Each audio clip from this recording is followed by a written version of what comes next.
کہ کل غار میں ایک ریچھ کے ساتھ اندر تم کیا کرنے گئی تھی اور کیوں گئی تھی؟ عورت اب شرم سے سر جھکائے کھڑی ہو گئی اور سلطان نے کہا، اس کا میں مطلب جان چکا ہوں، لیکن اب بتاؤ کہ اس کے پیچھے حقیقت کیا ہے؟ کیا تم شادی شدہ نہیں، یا تمہارا شوہر مر چکا ہے، یا تمہیں ایسی نوبت آ گئی؟ تو عورت رونے لگی اور کہا، سلطان معظم، جس گاؤں کا قاضی بدکار اور غلیظ انسان ہو، اس گاؤں کی عورتیں پھر ایسا کام نہیں کریں گی تو پھر کیا کریں گی؟ یہ سن کر سلطان صلاح الدین ایوبی رحمۃ اللہ علیہ نے اس عورت سے پوچھا، بتاؤ آخر ایسی کیا بات ہے جس نے تمہیں اتنے بڑے گناہ پر مجبور کر دیا؟ اس عورت نے سلطان صلاح الدین ایوبی رحمۃ اللہ علیہ کو سارا ماجرا سنا دیا اور کہا، سلطان معظم، ایک دن میں اور میرا شوہر بازار سے قیمتی سامان لے کر واپس آ رہے تھے۔ بدقسمتی سے جس راستے سے ہم گئے تھے، واپسی پر اس راستے پر بارش ہونے کی وجہ سے کیچڑ تھا اور ہم جانتے تھے کہ یہاں سے ہمارے گھوڑے نہیں گزر سکتے، لہٰذا ہم نے جنگل کے بیچ والا راستہ اختیار کیا تاکہ جانے میں اتنا وقت نہیں لگے اور ہمارے گھوڑے بھی مشکل میں نہیں پڑیں گے۔ لیکن بدقسمتی سے جب ہم گھنے جنگل کے بیچ میں پہنچے تو وہاں ڈاکوؤں نے ہم پر حملہ کر دیا اور مزاحمت کرنے پر میرے شوہر کو مار مار کر اس کا برا حال کر دیا، اور اس لڑائی کے دوران ایک ڈاکو کی تلوار میرے شوہر کے نفس پر جا لگی اور وہ نامرد ہو گیا اور وہ بری طرح زخمی ہو گیا۔ کئی مہینوں سے اس کا علاج چل رہا ہے، لیکن وہ ابھی تک چلنے کے بھی قابل نہیں۔ میں انصاف لینے کے لیے قاضی صاحب کے پاس گئی، کیونکہ وہ کوئی عام ڈاکو نہیں، ہمارے علاقے کی مشہور ترین ڈاکو ہیں۔ اس سے پہلے وہ بہت سے لوگوں کو لوٹ چکے ہیں۔ انصاف لینے کے لیے میں اپنا مقدمہ لے کر قاضی صاحب کے پاس گئی تو الٹا قاضی صاحب میرے جسم کو بھیڑیے کی طرح دیکھنے لگا۔ مجھے معلوم ہو گیا کہ اگر قاضی سے انصاف لینا ہے تو پہلے قاضی کے بستر کو گرم کرنا پڑے گا۔ یہ سن کر سلطان صلاح الدین ایوبی رحمۃ اللہ علیہ کی نظریں جھک گئیں اور سلطان نے اسی وقت ایک سپاہی کو بھیجا اور کہا، اس عورت کے گھر جا کر معلوم کرو کہ واقعی عورت سچ کہہ رہی ہے۔ سلطان کا سپاہی چند ہی لمحوں میں وہاں پہنچ گیا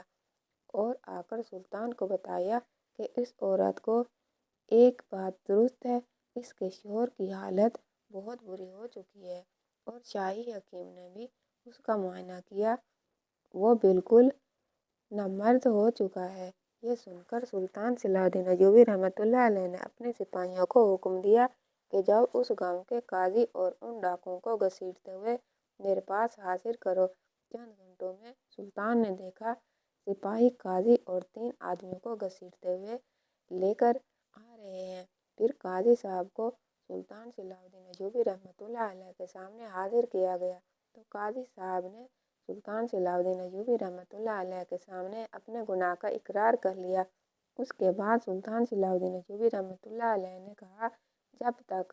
قاضی کا سر قلم نہیں ہوگا اس وقت تک اس مقدمے کا فیصلہ نہیں کروں گا۔ اس قاضی کا سر قلم کرنے کے بعد سلطان صلاح الدین ایوبی رحمۃ اللہ علیہ نے اس قاضی کے سر کو اپنی تلوار کی نوک پر بلند کرتے ہوئے کہا،